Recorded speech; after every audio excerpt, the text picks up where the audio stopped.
Hi friends, welcome back to Appu Deva channel. இன்றைய video பதிவு ஒரு அறிவியல் உண்மை பற்றிய சம்பவம். வானில் ஒரே நேரத்தில் 6 கோள்கள் அணிவகுக்கும் அரிய நிகழ்வு பற்றி தான் இந்த வீடியோ பதிவுங்க. நமக்கு தெரியும் நல்லாவே, சூரிய கோள்களின் சுற்றுவட்ட பாதையில், அதாவது சூரியனை சுற்றி தான் மற்ற கோள்கள் சுற்றி கொண்டிருக்கின்றது. அதுவும் ஒரே நேர்கோட்டில் அப்படிங்கிறது நம்ம ஸ்கூல்லலாம் படிச்சிருக்கோம். அந்த மாதிரி ஒரு நிகழ்வு தான் இந்த ஆண்டுக்காண்டு இல்லைன்னா அவ்வப்போது நடக்கும். அந்த மாதிரி ஒரு நிகழ்வில் இந்த 6 கோள்கள் ஒரே நேர்கோட்டில் தெரிய போகுது. அதாவது என்னைக்குன்னா, நாளைக்கு பிப்ரவரி 28, அதாவது இந்த ஆண்டுக்கான அந்த ஒரே நேர்கோட்டில் தெரியக்கூடிய 6 கோள்களின் அணிவகுப்பு. அதை ஆங்கிலத்தில் பிளானட்டரி அலைன்மெண்ட்டுன்னு சொல்லுவாங்க. அதாவது கோள்களின் அணிவகுப்பு என்று அழைப்பார்கள். இது உண்மையில இந்த கோள்கள் எல்லாம் ஒரே நேர்கோட்டில இருக்குதான்னு பார்த்தீங்கன்னா கிடையாது. அது நம்ம பூமியிலேருந்து பார்க்குறப்போ அப்படி ஒரே நேர்கோட்டில வர்ற மாரி தெரியும்னு அறிவியல் ஆராய்ச்சியாளர்கள் சொல்றாங்க.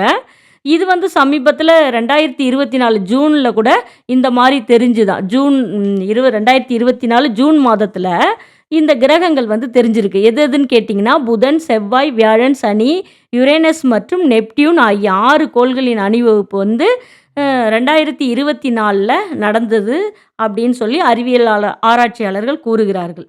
இந்த 6 கோள்களும் அணிவகுக்கிறப்ப ஒரே நேர்கோட்டில் தெரிகிறப்போ, நம்ம அதில் 4 மட்டும்தான் பார்க்க முடியும். மற்ற நெப்டியூன் மற்றும் யுரேனஸை நம்மளால பார்க்க முடியாதுங்க. ஏன்னா சூரியன் வெப்ப கதிர்வீச்சு அதிகமாக இருக்கும். இங்கேருந்து நம்ம பார்த்தாலே பூமியிலேருந்து பார்க்குறப்பவே சூரியனை நம்மளால பார்க்க முடியாது. அந்த அளவுக்கு பிரகாசமாக இருக்கும், வெளிச்சமாக இருக்கும். அப்போ இந்த நெப்டியூனும் யுரேனஸும் சூரியனுக்கு பக்கத்துலேயே இருக்கிறதுனால அதோட சூரியனோட வெளிச்சம் அதை மறைச்சிரும். நம்ம டெலஸ்கோப் வச்சு பார்த்தோம்னா ஓரளவுக்கு தெரியும். ஆனால் இந்த மற்ற 4 கோள்களும் நல்லா தெரியும். அதை நம்ம பூமியிலேருந்தே பார்க்கலாம். அது எப்போ அப்படின்னா, நம்ம மாலை 6 மணிக்கு சன்செட் முடியுது இல்லையா, அந்த டைமில் உடனே இருட்டிடும் இல்லையா, அந்த இருட்டு வர்ற நேரத்துக்கு ஒரு 6 மணி, 6:15, 6:30க்கு மேலே பார்த்தா கண்டிப்பாக தெரியும். ஒரு 8 மணிக்குள்ளே பார்த்துடணும். 1 ஹவர் தான் இருக்குமா மேக்ஸிமம்.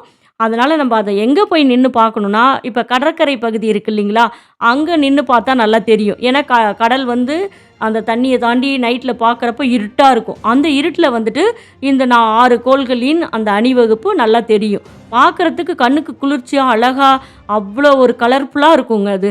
அது எப்படின்னா, உங்களுக்கு அந்த விண்மீன்கள், நட்சத்திரங்கள்லாம் அணிவகுத்து ஒரே மாதிரி கலர் கலராக இருக்கிறப்போ, அந்த எல்லா பிளானெட்லேருந்தும் வரக்கூடிய அந்த கதிர்வீச்சு, அந்த துகள்கள், மின்காந்த புலன்கள் இதெல்லாம் ஒரு மாற்றங்கள் ஏறுது. வேதியியல் மாற்றம் அடைஞ்சு அது கலர் கலராக அப்படியே அந்த ஆகாயத்தில் நமக்கு தெரியும். இப்போ கிரகணம்னா எப்படி இருட்டா இருக்கு, அந்த மாதிரி இப்போ நீங்கள் பார்க்குறீங்கல்ல, இதில் எப்படி கலர் கலராக தெரியுது பாருங்கள்.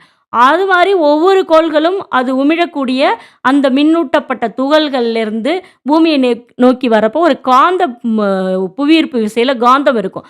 அதுவும் அந்த மின்னூட்ட துகள்களும் வேதியியல் மாற்றம் அடைஞ்சு நமக்கு கண்ணுக்கு குளிர்ச்சியான ஒரு வண்ண வண்ண கலர்களை ஏற்படுத்துது. அதுதானே தவிர மற்றபடி பயப்படுறதுக்கு ஒன்றும் கிடையாது. இந்த 6 கோள்களும் இணையறதுனால இப்போ இந்த ஜாதகப்படி, ஜோசியப்படிலாம் சொல்லுவாங்க, ஐயோ அது தப்பு இது தப்புன்னு. அதெல்லாம் கிடையாது. இது ஒரு அறிவியல், அவ்வளோதான். கோள்களில் நடக்கக்கூடிய ஒரு ஆண்டுக்கு ஆண்டு நிகழக்கூடிய அந்த சுற்றுவட்ட பாதையில் ஏற்படக்கூடிய மாற்றங்கள். இதை நம்ம அறிவியல்னு கண்டிப்பாக உணரணுமே தவிர பயப்பட வேண்டாம். பாருங்க, ரொம்ப அழகாக இருக்கும். மெயினாக நீங்கள் டெலஸ்கோப் சென்னையில் இப்போ இதில் இருக்குது, கோலார் சயின்ஸ் இன்ஸ்டிடியூஷனில். அங்கே போய் பார்க்கலாம். ஆண்டுக்காண்டு பொதுமக்களை அவங்க பார்வைக்கு அனுமதிக்கிறாங்க. நமக்கு இப்போ நம்ம அவுட்டரில் சென்னையில் இல்லாமல் மற்ற மாநிலங்களில் இருக்கோம், மற்ற ஊர்களில் இருக்கோன்னா நம்மளால் போக முடியலன்னா நம்ம இந்த 4 கோள்களையும் ஒரே நேர்கோட்டில் பார்க்கலாம் பூமியிலேருந்து. அதனால் கண்டிப்பாக ட்ரை பண்ணுங்கள். நாளைக்கு 6 மணிக்கு மேலே ட்ரை பண்ணுங்கள். பார்த்துட்டு கமெண்டில் சொல்லுங்கள், பார்த்தீங்களா எப்படி இருந்துச்சு அப்படின்னு சொல்லிட்டு. என்னோடய சேனல் நேம் அப்பு தேவா.